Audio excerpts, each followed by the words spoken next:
According to Harvard professor Rosabeth Moss-Kanner, is the organization's last dirty secret. It is, however, the secret to success. Power is a subject that I think makes many people extremely uncomfortable. It violates their idea that the world is a just and fair place. It violates their basic belief that people can get ahead just on the basis of their hard work and their good effort. It violates oftentimes what they feel comfortable with doing in terms of networking or flattering people or getting control over resources or all of the various sources of power. So the idea of power is, I think, difficult for many people to accept.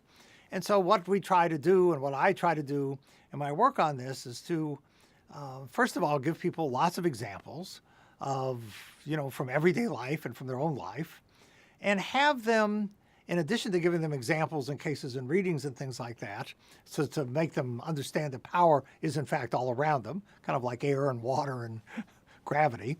The other thing which I really try to do a lot is to have them reflect on how power has played out in their life, and to reflect on what their strengths and weaknesses are, and to think about specific strategies and specific actions that they might take and how they might be more effective.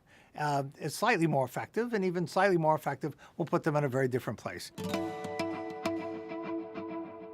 There are many practical strategies that people can use to increase their power within an organization.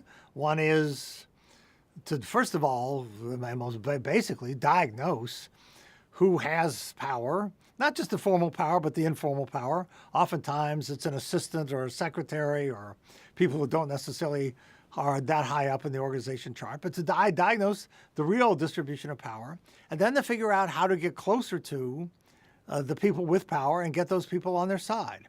And one could be doing small tasks that make those other individuals' lives easier. One thing could be networking with them, spending more time with them, building social relationships.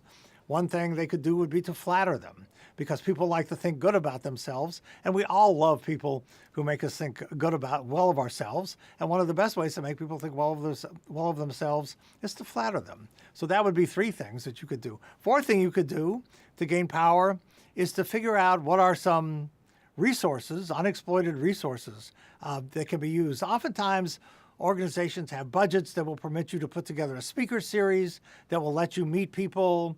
Sometimes there will be resources to do dinners or lunches, whatever those kinds of resources are that permit you, again, to put yourself in the center of a series of relationships. Everybody in the world, I think, understands that organizations and work life is all about social relationships.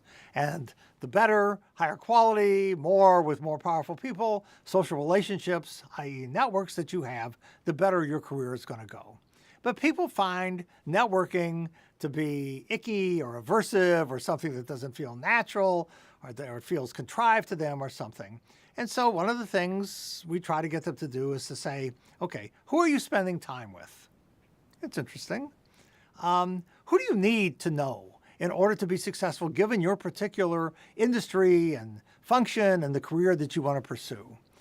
How might you reallocate your time in ways that cause you to spend more time with people who are going to be useful to you in your job and your career, and less time with people that you're just comfortable with being with, who are people who are very similar to you, so they are sources of redundant rather than non-redundant information and ideas in social contexts. You really want to meet people who you don't know very well, who can link you in to different ideas and different social relationships and different jobs and different networks than you're used to being with. So a lot of what my teaching in power is about is getting people comfortable with doing things that they didn't think they could do. But once they do it, they find out oftentimes that they actually can do it and that they actually like it. Your job as a leader is not to be authentic or genuine or whatever, true to yourself. Your job as a leader is to be true to what the situation requires of you.